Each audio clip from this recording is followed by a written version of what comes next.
열두 제자 중에 하나로서 디두모라 불리는 도마는 예수께서 오셨을 때에 함께 있지 아니한지라.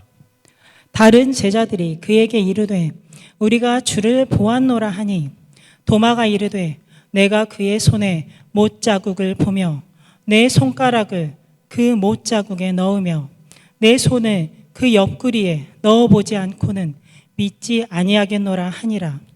여드레를 지나서 제자들이 다시 집안에 있을 때에 도마도 함께 있고 문들이 닫혔는데 예수께서 오사 가운데 서서 이르시되 너희에게 평강이 있을지어다 하시고 도마에게 이르시되 내 손가락을 이리 내밀어 내 손을 보고 내 손을 내밀어 내 옆구리에 넣어보라. 그리하여 믿음 없는 자가 되지 말고 믿는 자가 되라.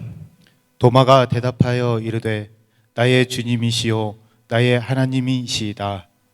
예수께서 이르시되 너는 나를 본고로 믿느냐 보지 못하고 믿는 자들은 복되도다 하시니라. 아멘. 제가 오래전에요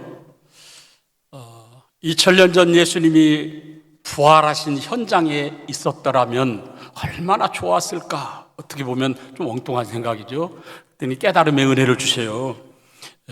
오늘 주신 말씀 그대로 보지 않고 믿는 자가 복되도다. 또 부활의 확신을 갖게 되면 부활하신 주님을 만나는 것과 같다. 그리고 부활의 주님으로부터 동행하여 주심을 받게 된다. 그리고 어떤 결과를 이루게 되느냐, 놀라운 능력이 나타나게 된다. 아멘. 이 시간 부활주의를 맞이해서 주님 부활하심을 확신하시고 그리고 찾아와 주시고 동행하여 주심 받으소. 그래서 우리 중앙교회도 여러분 개개인 한 사람 한 사람 놀라운 능력이 나타나는 그런 은혜가 있기를 주님의 이름으로 축원합니다. 자, 그러면 어떤 능력이 나타나느냐? 부활은 생명의 능력입니다. 부활의 가장 본질적 의미가 무엇입니까? 곧 사망 권세를 이긴 생명의 능력입니다. 주님의 부활은 사망 권세를 이긴 승리의 산 증거입니다. 오늘날 과학 만능 시대를 우리가 살아가고 있지만 죽음이라는 공포와 절망은 극복할 수가 없습니다. 해결하지 못합니다. 그러나 우리 주님은 사망 권세 이기시고 다시 사셨습니다. 이제는 죽음이 더 이상 공포와 절망이 아닙니다. 죽음 앞에서 부활은 생명의 능력입니다.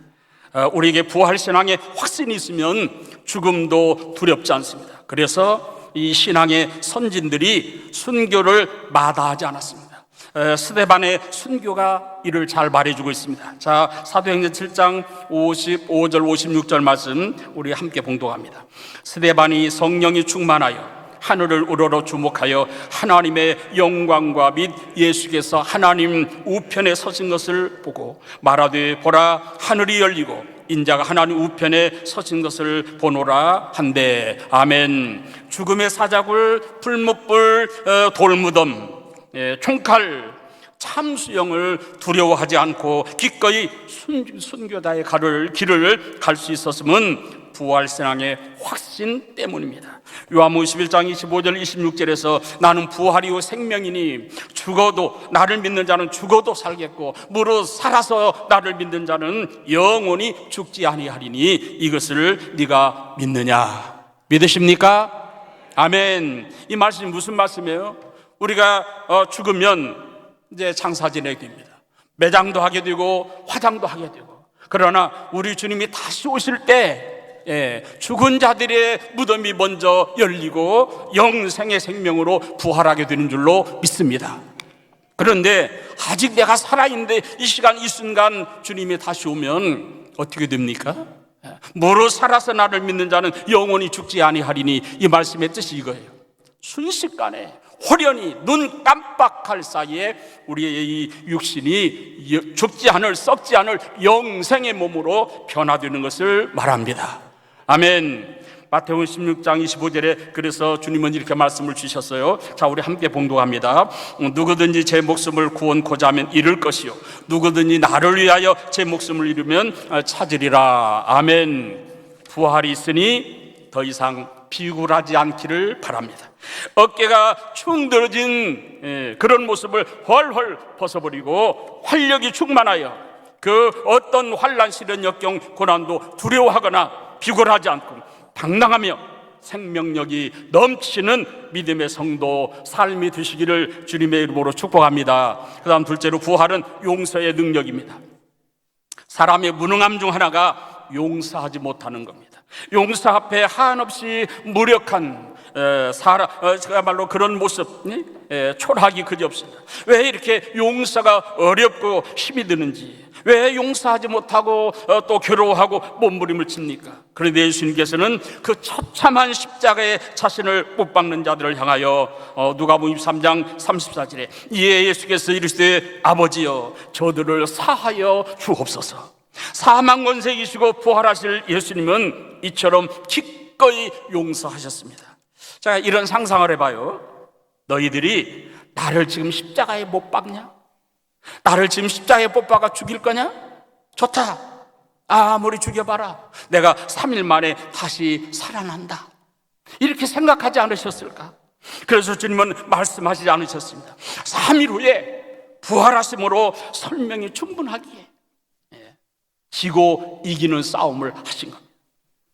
사도행전 7장 59절 60절에서요 스데반이 돌에 맞아 순교할 때 주 예수여 내 영혼을 받으시옵소서 하고 무릎을 꿇고 크게 불러 말하기를 주여 이 죄를 저들에게 돌리지 마옵소서. 스데반도 부활신앙의 확신으로 용서할 수 있었습니다. 사랑의 원자탄 주인공 손양원 목사님도 도저히 용서할 수 없는 두 아들을 죽인 공산당을 용서하고 심지어 양아들을 삼고 믿음을 심어주고 신학교에 보내고 목사로 배출을 합니다.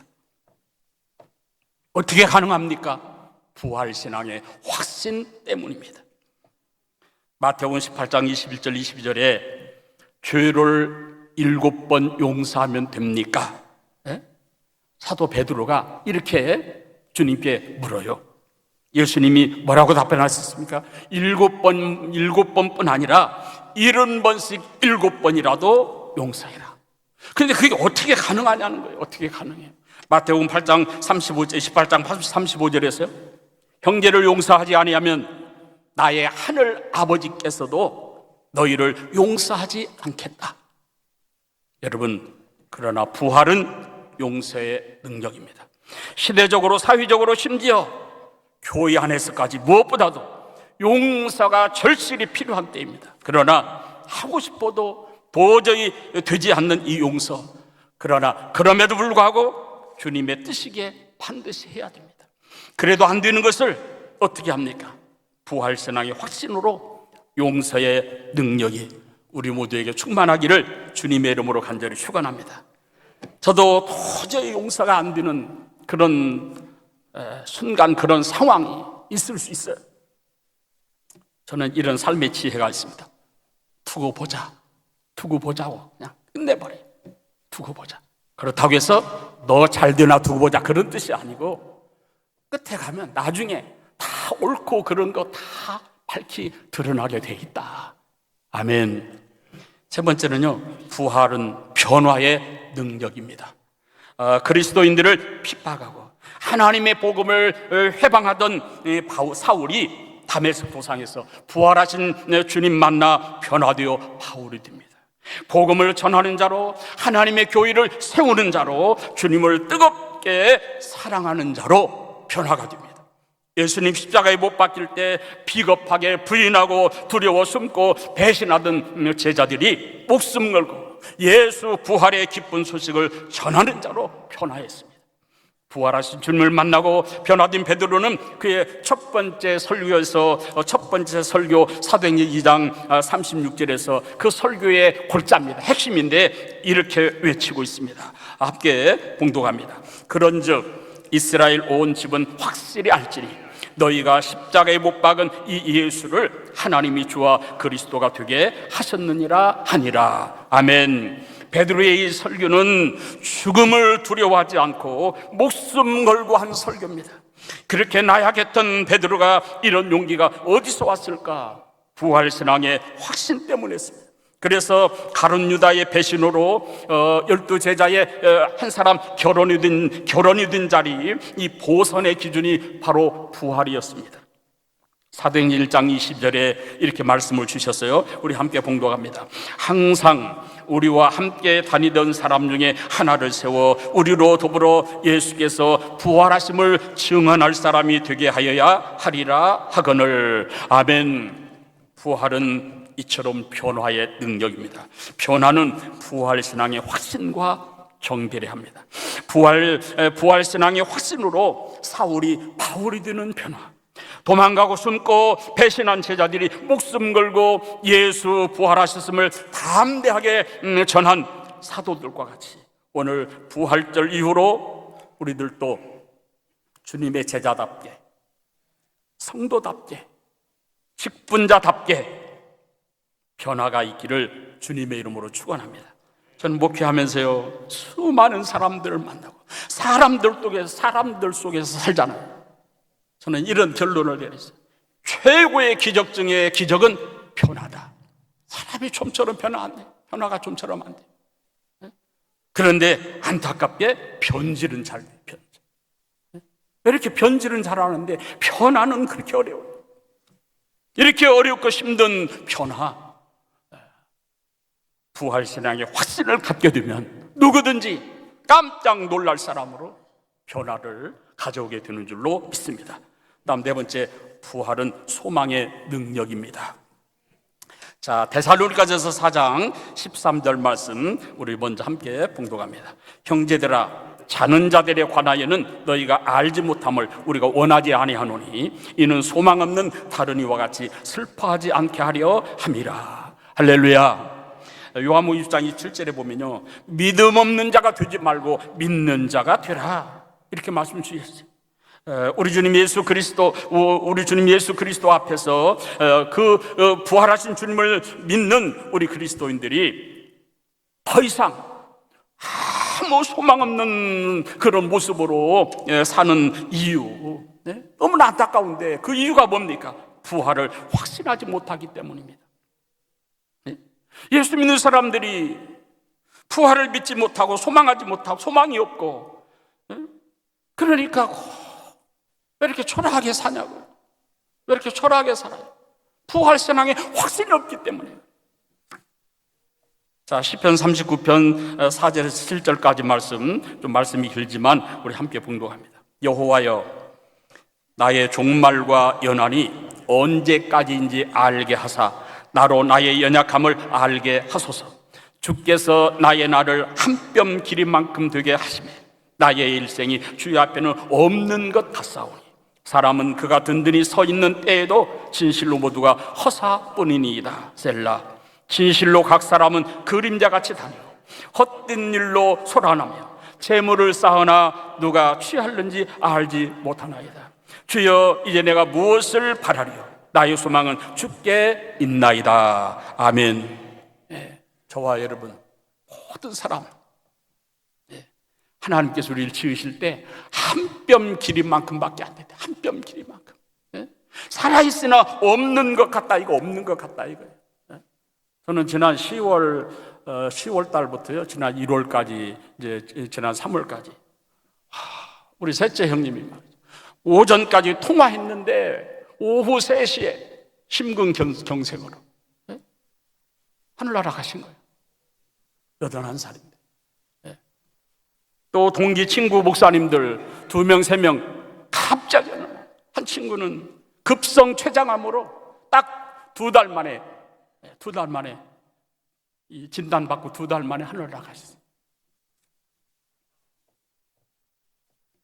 우리 모든 사람 스스로는 아무리 찾아보아도 소망이란 없습니다. 그래서 절망하게 됩니다. 인간, 우리 사람 스스로 자체로서는 이렇게 절망할 수밖에 없습니다. 그래서 우리는 하나님을 소망해야 됩니다. 소망해야 됩니다. 왜 그래요? 소망이 주님께 있답니다. 왜 소망이 주님께 있습니까? 사망 권세 이기시고 부활하셨기 때문에, 부활의 첫 열매가 되셨기 때문에. 부활이 있으니 뭐가 있어요? 구원이 있고 영생이 있고 내세가 있고 천국이 있습니다. 그래서 심지어는 죽음도 끝이 아닙니다. 우리의 죽음이 뭐예요? 하늘나라에서 영생복락의 시작입니다. 절망이 아닙니다. 부활은 사망 권세 이긴 소망의 능력입니다. 이처럼 사망을 생명으로 뿐만 아니라 하나님은 악을 선으로, 언제든지 악을 선으로 바꾸세요. 슬픔을 기쁨으로, 가난을 부유함으로, 불행을 행복으로 바꾸어주시는 하나님이십니다. 부활은 소망의 능력입니다. 여러분, 우리가 제 아무리 어려운 상황이나 고통이 있다 할지라도 부활의 주님을 만나기만 하면 됩니다.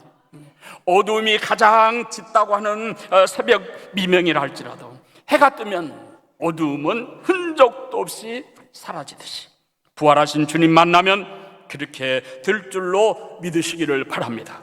부활을 확신함으로 소망의 능력이 여러분들의 그야말로 암달의 생애에, 특히 연세 드신 우리 어르신들, 이 부활신앙의 확신으로 소망의 능력이 충만하시기를 주님의 이름으로 축원합니다. 다음, 부활은 헌신의 능력입니다. 부활장이라 일컫는 이 고린도전서 15장에서 부활하신 주님을 만난 사도 바울이 이 부활에 대하여, 그러니까 고린도 교회가요, 여러 가지 인사도 있고 장점도 많고 자랑할 것이 많은데, 근데 또 문제점도 있었어요. 어떤 사람들이 부활을 믿지 않아요, 교인 중에. 그래서 사도 바울이 명쾌하게 부활에 대해서 설명을 합니다. 세 가지 주제인데요. 예수의 부활, 죽은 사람의 부활, 몸의 부활. 이 세 가지 주제를 가지고 장장 57절, 쉬운 7절에 걸쳐서 설명한 다음 마지막 절 58절에서 이렇게 결론을 맺습니다. 그러므로, 우리 자 함께 봉독합니다. 시작. 그러므로 내 사랑하는 형제들아, 견고하며 흔들리지 말고 항상 주의 일에 더욱 힘쓰는 자들이 되라. 이는 너희 수고가 주 안에서 헛되지 않은 줄 알미라. 할렐루야. 우리 기독교는요, 언제가 말씀드린 것 같은데, 그러므로의 철학입니다. 그러므로. 언제나 그러므로 다음에 오는 말씀을 절대로 놓쳐서는 안 돼요. 앞에 무엇인가를 설명하고 결론을 내릴 때 그러므로 이렇게 시작을 해요. 그러므로 이 58절에서 그러므로 이렇게 시작하는데, 그렇다면 여기서 이 그러므로는 무엇을 의미할까? 부활이 있으므로. 아멘. 부활이 있으므로, 살아계신 하나님을 믿음으로, 그 살아계신 하나님이 지금 다 보고 계시므로, 헌신과 섬김의 근거가 여기에 있습니다. 우리의 작은 헌신, 작은 섬김, 그것까지도 다 보시고 알고 듣고 계시고 기억하시고, 그리고 은혜와 상급을 주시는 하나님이십니다. 그래서 믿음장이라고 일컫는 히브리서 11장에서는요 24절 26절에서 이 모세에 대해서 이렇게 설명을 해줍니다. 우리 함께 봉독합니다. 시작. 믿음으로 모세는 장성하여 바로의 공주의 아들이라 칭함받기를 거절하고 도리어 하나님의 백성과 함께 고난받기를 잠시 죄악의 낙을 누리는 것보다 더 좋아하고 그리스도를 위하여 받는 수모를 애굽의 모든 보화보다 더 큰 재물로 여겼으니 이는 상 주심을 바라봄이라. 아멘. 상 주심을 바라봅니다. 지금까지는 부활의 확신이 없어서 헌신이 형식적이고 체면이나 직분 때문이었다면, 이제는 주님의 부활을 확신하기 때문에 여러분, 또 상이 예비되어 있기 때문에 즐겁고 기쁨이 충만한, 감사가 넘치는 가운데 진정한 참된 헌신의 삶이 되시기를 주님의 이름으로 축복합니다. 아멘. 시간이 많이 갔는데 여기서 마칠까요, 장로님? 사실은 제가 지금 오늘 설교 길게 하는 거 아니에요. 앞에서 여러 순서가 있어서 그렇지. 그리고 제가 엄청 말을 빨리 하잖아요. 이보다 더 빨리 할 수가 있어요, 사실. 이제 한 가지만 더 말씀드리는데, 교황의 준비한 거 다 마칠까요? 2분만 걸리면 됩니다. 이제 마지막 6번째는 부활은 순종의 능력입니다. 한번 따라서 한번, 부활은 순종의 능력이다. 여러분, 순종은 다름 아닌 곧 믿음입니다. 믿음이 있어야 순종합니다. 언제가 또 말씀드릴 텐데, 순종과 믿음은 동전의 앞뒷잎과 같습니다. 믿음이 있어야 순종하고, 순종을 통해서 믿음이 성장합니다. 아멘. 자, 순종으로 믿음으로 우리는 그러나 증명해야 됩니다. 여러분, 순종하지 않으면 하나님과 상관이 없는 거예요, 사실. 아무리 말씀을 받아도, 심지어 감동이 와도 순종하지 않으면 소용가 없습니다. 역사가 일어나지 않습니다. 구원과 축복의 말씀, 언제나 순종을 전제로 합니다. 누구든지 예수를 믿어야 구원을 받아요. 믿음의 순종이, 믿는 순종이 있어야 한다는. 순종은 절대적입니다. 할 수 있으면 하고, 할 수 있는 여건이 안 되면 안 해도 된다, 못한다, 이렇게 지나갈 수 있는 거 아니에요. 문제는 그러면 순종이 쉽지 않다는. 그런데 아브라함은요, 믿음의 조상 아브라함은 우리에게 뭘 보여주고 있습니까? 도저히 순종할 수 없는 독자 이삭을 번제로 바치기까지 순종합니다. 어쩌면은 우리 기독교 신앙에서 하나님 말씀이 성경의 역사에서 최고의 순종이라고 볼 수 있어요. 독자 이삭은. 그런데 이게 어떻게 가능하냐? 자, 창세기에서는 이 설명이 없는데 히브리서 11장에서 믿음장이라고 일컫는 히브리서 11장에서 이렇게 설명을 주셨습니다. 자, 17절 19절 말씀 우리 함께 봉독합니다. 시작. 아브라함은 시험을 받을 때 믿음으로 이삭을 드렸으니 그는 약속을 받은 자로 돼 그 외아들을 드렸느니라. 그에게 이미 말씀하시기를 내 자손이라 칭할 자는 이삭으로 말미암으리라 하셨으니 그가 하나님이 능히 이삭을 죽은 자 가운데서 다시 살리실 줄로 생각한지라. 비유컨대 그를 죽은 자 가운데서 도로 받은 것이니라. 아멘. 아브라함이 독자 이삭을 번제로 바치는 것은 자신의 생명을 바치는 것과 같습니다. 그런데 어떻게 이런 순종이 가능할까? 부활신앙의 확신 때문이었습니다. 다시 말씀드립니다. 19절에 하나님이 능히 얼마든지 이삭을 죽은 자 가운데서 내가 번제로 하나님께 바칠지라도 다시 살리실 줄로 생각한지라. 비유컨대 그를 죽은 자 가운데서 도로 받은 것이니라. 아멘. 부활신앙의 확신만 있다면 무엇인들 순종하지 못할 것이 있겠습니까? 여러분, 예수님의 부활은 다름 아닌 전도, 감사, 겸손, 섬김의 모든 우리 전반적인 신앙생활, 헌신, 봉사 모든 것에 뭐예요? 바로 부활신앙의 확신이 능력입니다. 능력이. 부활의 확신으로 부활의 주님과 동행하시고 이와 같은 부활의 능력으로 우리 중앙교회가 놀라운 구원의 역사, 여러분 개개인 한 사람 한 사람 삶 속에서 위대한 승리의 역사가 있기를 주님의 이름으로 간절히 축원합니다. 주님 은혜와 사랑을 감사합니다. 주님 부활하셔서 너무너무 좋고 감사하고 기쁘고 하나님 찬양과 영광을 돌려드립니다. 부활하신 주님, 이 시간 저희들이 주님의 부활을 확신합니다. 의심의 여지 없이 100% 믿습니다. 주님, 이 시간 저희들 가운데 부활하신 주님 찾아와 주시고 한 사람 한 사람 다 만나 주시고, 그러므로 부활신앙의 확신 속에서 놀라운 능력을 덧입게 하여 주옵소서. 예수님의 이름으로 간절히 기도하옵나이다. 아멘.